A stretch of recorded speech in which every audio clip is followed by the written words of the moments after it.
Assalamualaikum warahmatullahi wabarakatuh.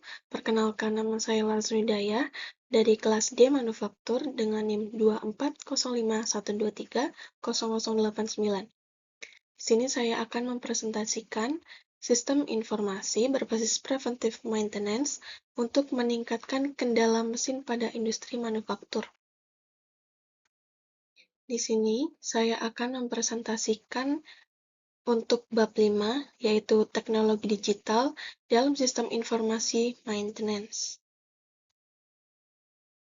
Baik, yang pertama kita akan membahas tentang konsep dan arsitektur IoT atau Internet of Things pada lingkungan manufaktur. Nah, yang pertama itu kita akan membahas evolusi perawatan atau paradigma shift. Nah, di sini kita melihat bahwa ada evolusi tentang cara merawat mesin. Nah, dulu itu cara merawat mesin itu dengan menunggu mesin rusak terlebih dahulu, baru bisa diperbaiki. Nah, ini disebut dengan perawatan reaktif atau breakdown. Lalu, dengan berkembangnya zaman, cara merawat mesin pun juga berkembang menjadi preventif, yaitu servis rutin berdasarkan jadwal kalender. Nah, namun dari keduanya tadi itu memiliki kelemahan. Lalu dengan adanya IoT dan AI, itu cara merawat mesin masuk ke era prediktif. Prediktif ini adalah mesin dipantau secara real-time dan sistem dapat mendeteksi potensi kerusakan jauh sebelum kerusakan itu terjadi, yaitu pada interval P sampai F. P itu potential failure dan F itu functional failure. Nah, dari grafik ini terdapat sumbu X. Sumbu X itu adalah waktu dan sumbu Y itu adalah kondisi mesin. Nah, dari grafik ini juga memiliki 3 warna. Yang merah itu adalah reaktif, yang kuning adalah preventif, dan yang prediktif itu warna hijau. Nah, dari sini kita menekankan keunggulan pada cara merawat mesin sistem prediktif atau predictive maintenance, yaitu karena predictive maintenance ini tidak membuang suku cadang yang masih baik dan tidak menunggu kerusakan total. Nah, dari sini kita mendapatkan motivasi utama mengapa kita membutuhkan sistem informasi berbasis IoT. Lalu yang kedua itu kita membahas arsitektur 3 lapisan atau 3-layer arsitektur. Nah, yang pertama itu ada perception layer atau fisik. Perception ini disinilah sensor dan aktuator bekerja langsung di lantai produksi dengan mengumpulkan data suhu, getaran, dan tekanan. Dan yang kedua itu ada network layer atau konektivitas. Itu data dikirimkan secara aman melalui gateway dan berbagai protokol jaringan seperti Wi-Fi, LoRaWAN, atau 5G ke server cloud. Lalu yang ketiga ada application layer atau strategis. Itu pengolahan data diolah menjadi informasi yang strategis, lalu ditampilkan di dashboard, CMMS, dan terintegrasi ke ERP untuk pengambilan keputusan seperti menghitung MTBF dan MTTF.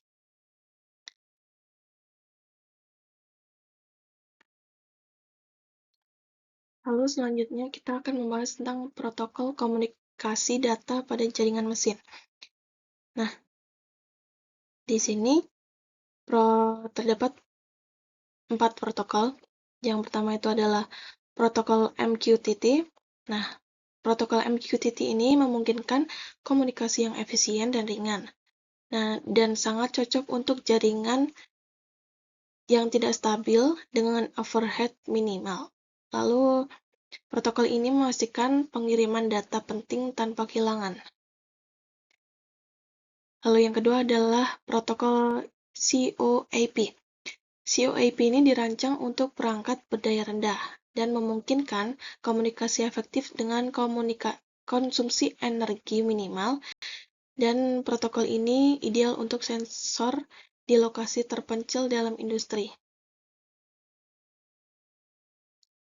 Lalu ada protokol OPC-UA atau untuk interoperabilitas. Protokol ini menyediakan standar tinggi untuk interoperabilitas antar perangkat, mendukung komunikasi aman dengan enkripsi dan autentikasi untuk menjaga integrasi data di jaringan. Lalu yang terakhir ada protokol HTTP atau REST API. Itu fitur berbasis request response atau TCP. Nah, protokol ini memiliki overhead dan latensi yang tinggi, namun unggul dalam kompatibilitas dan ekosistem web. Nah, protokol ini digunakan untuk integrasi tingkat tinggi seperti menghubungkan platform cloud ke aplikasi enterprise seperti CMS dan ERP.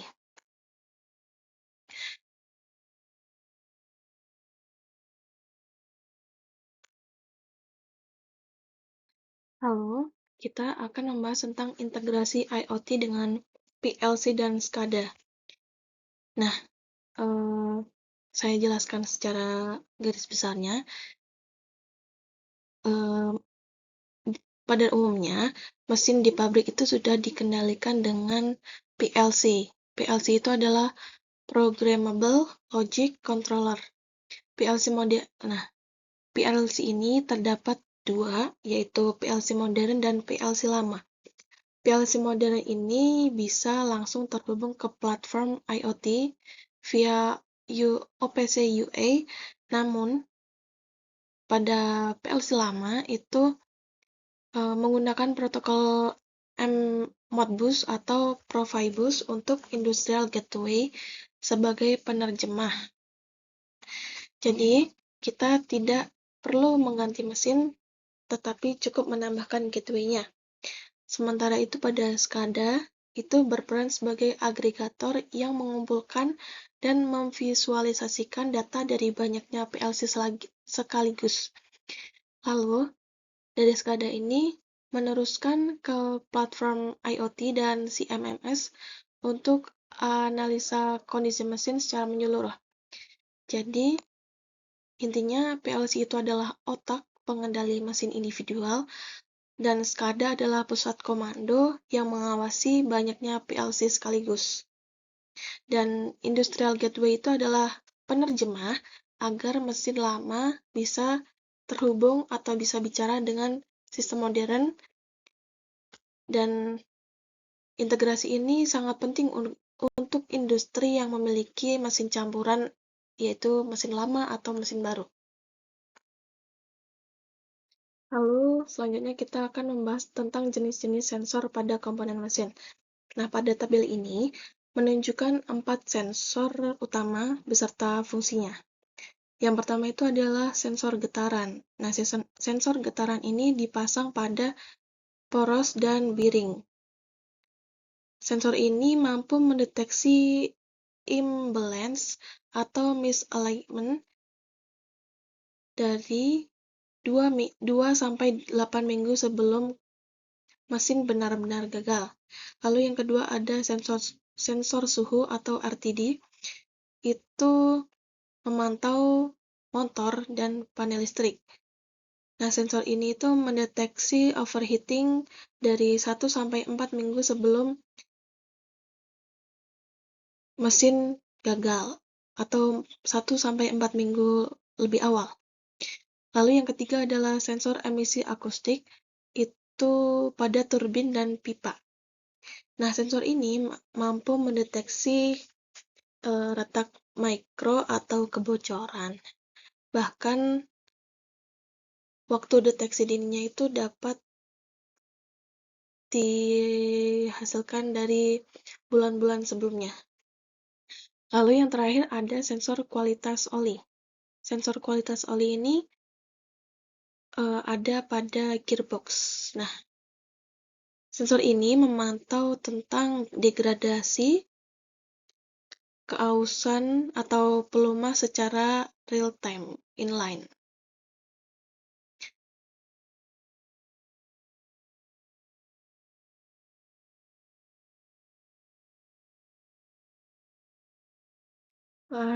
Lalu yang selanjutnya, kita akan membahas tentang metode pengumpulan data atau DAQ.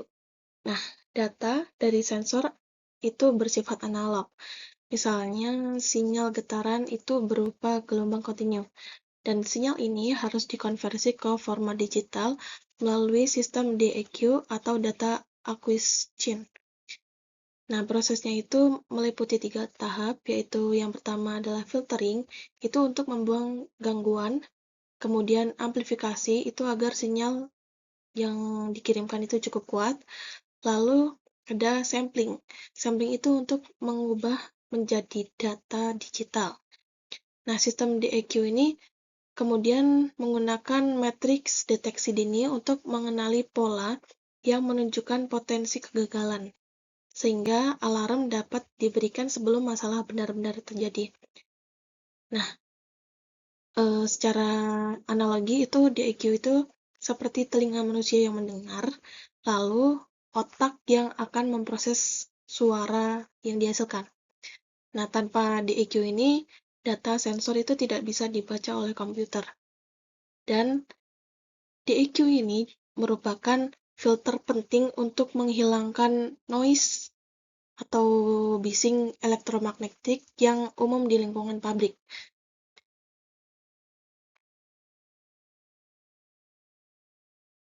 Lalu kita akan membahas tentang teknik pemantauan kondisi. Nah, teknik pemantauan kondisi ini ada 2 pendekatan pemantauan kondisi mesin.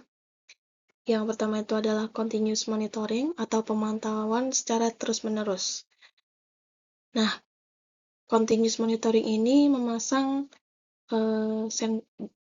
sensor secara permanen untuk memantau mesin kritis seperti turbin atau kompresor utama secara real-time tanpa henti. Ini digunakan karena kerusakan mendadak pada aset tersebut tidak bisa menghentikan seluruh operasi pabrik. Lalu sebaliknya, pada periodic monitoring atau pemantauan secara berkala, itu dilakukan secara mingguan atau bulanan. Periodic monitoring ini menggunakan alat ukur portable oleh teknisi dan diterapkan pada aset non-kritis untuk menekankan biaya pemasangan sensor permanen. Nah,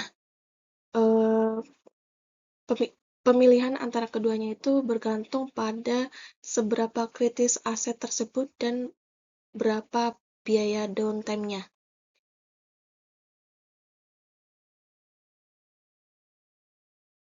Lalu kita akan membahas tentang karakteristik Big Data, 5V, Data Warehouse, dan Data Lake.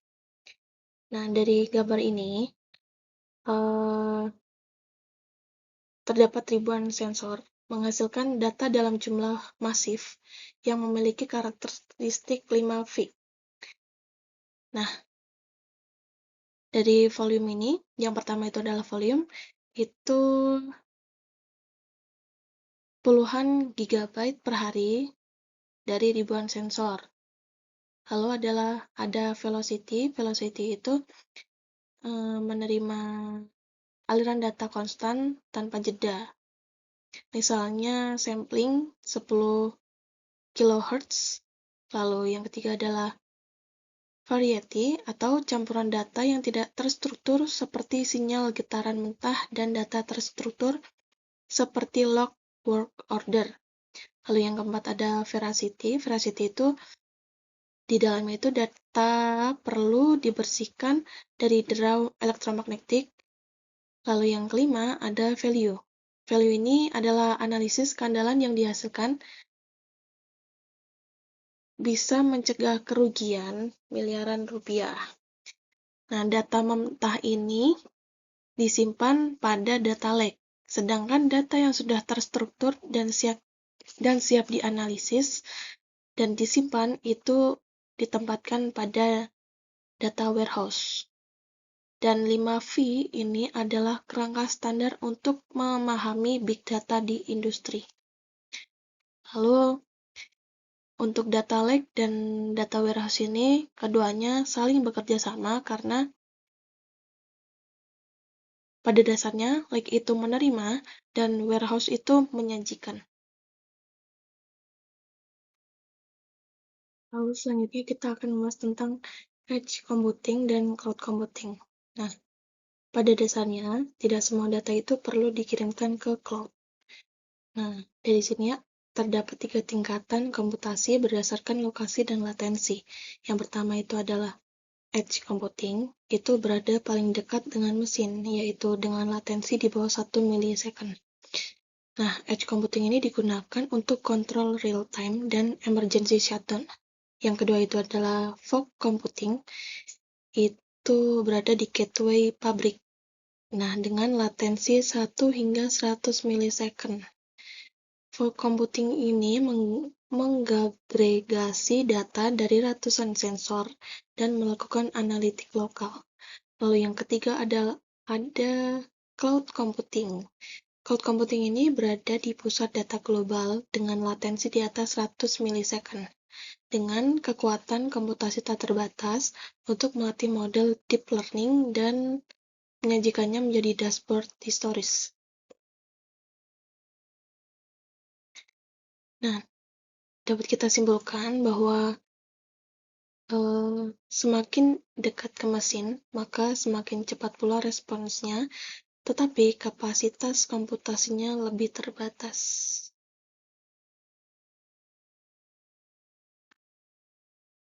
Lalu, tentang machine learning untuk mendeteksi anomali. Machine learning ini digunakan untuk mendeteksi anomali pada kondisi mesin.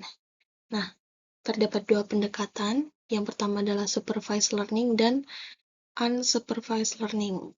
Nah, supervised learning ini menggunakan data historis, kerusakan yang sudah berlabel untuk melatih model dengan mengklasifikasikannya menjadi jenis masalah. Lalu yang kedua adalah unsupervised learning. Unsupervised learning itu seperti terlihat pada grafik ini, itu membiarkan AI membentuk sendiri pola kondisi normal yang disebut baseline normal atau klaster hijau. Nah, ketika muncul titik data baru yang menyimpang jauh dari klaster normal, sistem itu otomatis menandainya sebagai anomali dan ditandai dengan titik merah pada gambar ini. Dan penandaan ini dilakukan sebelum kegagalan fisik benar-benar terjadi. Nah, dari grafik ini, sumbu X adalah sinyal getaran dan sumbu Y adalah suhu. Dan 2 parameter ini harus dipantau secara bersamaan.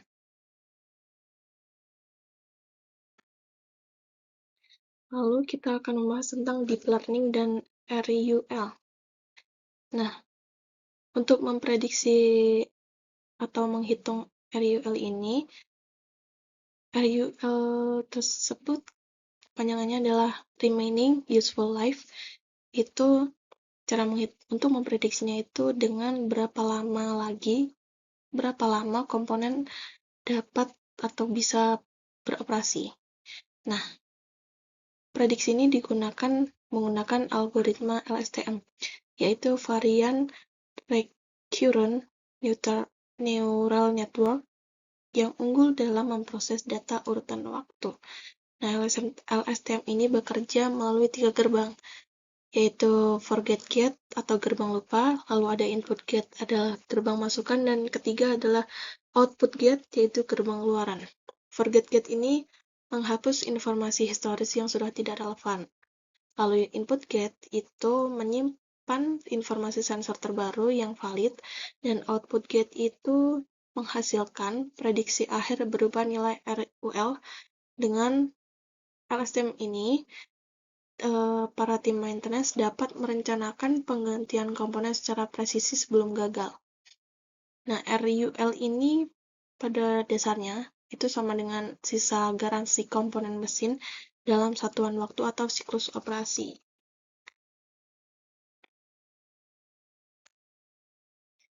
Lalu kita akan membahas tentang fitur utama aplikasi mobile untuk teknisi.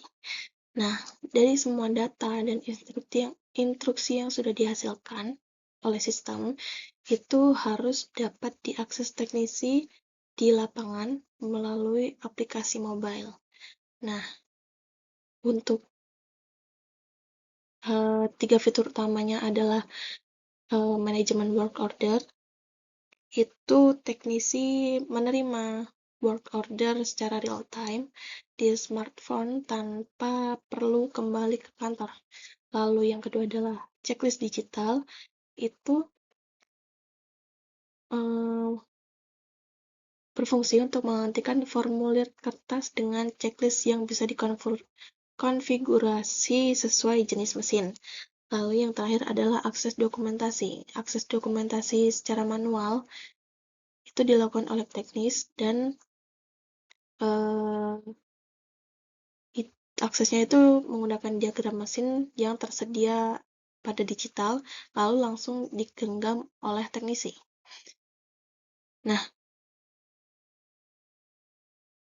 pergeseran dari kertas ke digital itu memiliki keuntungan untuk mengurangi kesalahan dan mempercepat respons. Dan work order digital itu harus memastikan tidak adanya instruksi yang hilang atau terlambat. Dan checklist digital itu bisa diisi real time dan langsung tersinkron ke sistem pusat. Lalu pada dokumentasi digital itu dapat menghilangkan alasan manual tidak ada di lapangan. Lalu kita akan membahas tentang integrasi QR Code dan RFID. Nah, untuk mengidentifikasi aset dengan cepat, sistem itu mengintegrasikan QR Code dan RFID untuk teknisi. Nah, untuk QR Code ini meningkatkan efisiensi dengan cara teknisi itu cukup scan code di mesin untuk langsung melihat histori perawatan dan spesifikasi, lalu tanpa teknisi itu perlu mencari secara manual. Lalu yang RFID itu memungkinkan adanya otomatisasi. Nah, otomatisasi ini menghasilkan stok suku cadang itu terupdate secara real time tanpa intervensi manual saat komponen diambil atau dikembalikan ke gudang. Nah, keuntungan QR Code itu lebih cepat, murah, dan dapat ditempel di setiap aset. Lalu untuk RFID itu lebih canggih dan bisa dibaca tanpa line of sight dan cocok untuk manajemen gudang otomatis. Nah, jika keduanya ini dikombinasikan, itu dapat menghilangkan kesalahan pencatatan manual yang sering terjadi. Tetapi implementasi sederhananya itu memiliki dampak besar pada akurasi data. Nah, kita akan membahas tentang sinkronisasi data dan peningkatan MTTR. Nah, terdapat 3 fitur yang langsung berdampak pada penurunan MTTR atau waktu perbaikan. Yang pertama itu adalah offline mode. Itu memungkinkan teknisi tetap mencatat data meski tidak ada sinyal jaringan. Lalu data ini bisa tersinkron secara otomatis saat koneksi pulih. Lalu ada pengurangan downtime, itu dicapai melalui notifikasi langsung ke smartphone teknisi, sehingga respon itu bisa lebih cepat.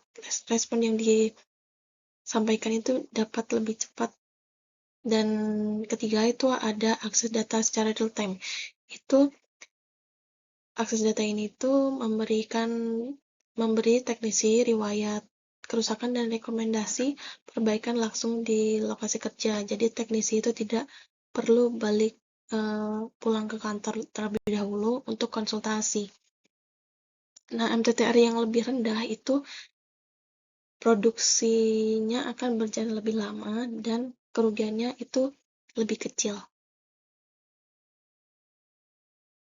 Nah, selanjutnya kita akan membahas tentang konsep CPS atau Cyber Physical System, Digital Twin, dan Augmented Reality. Nah, ketiganya ini adalah di mana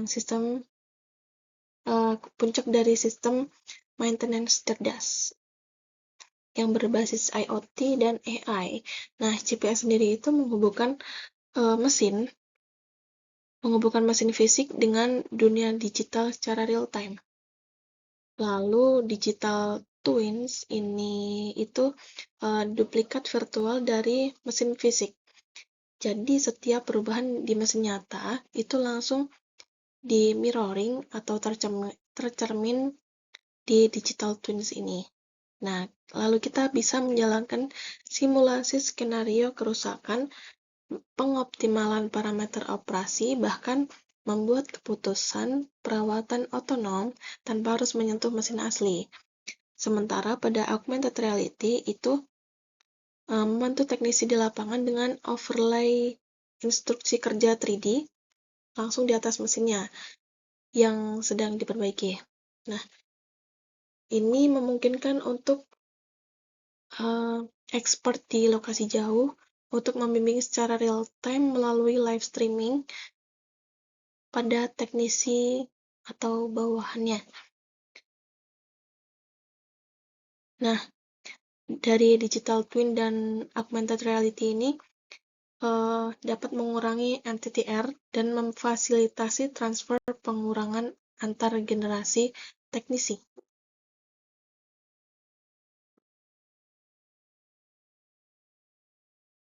Sekian dari saya. Apabila ada salah kata, salah pengucapan, mohon maaf. Wassalamualaikum warahmatullahi wabarakatuh.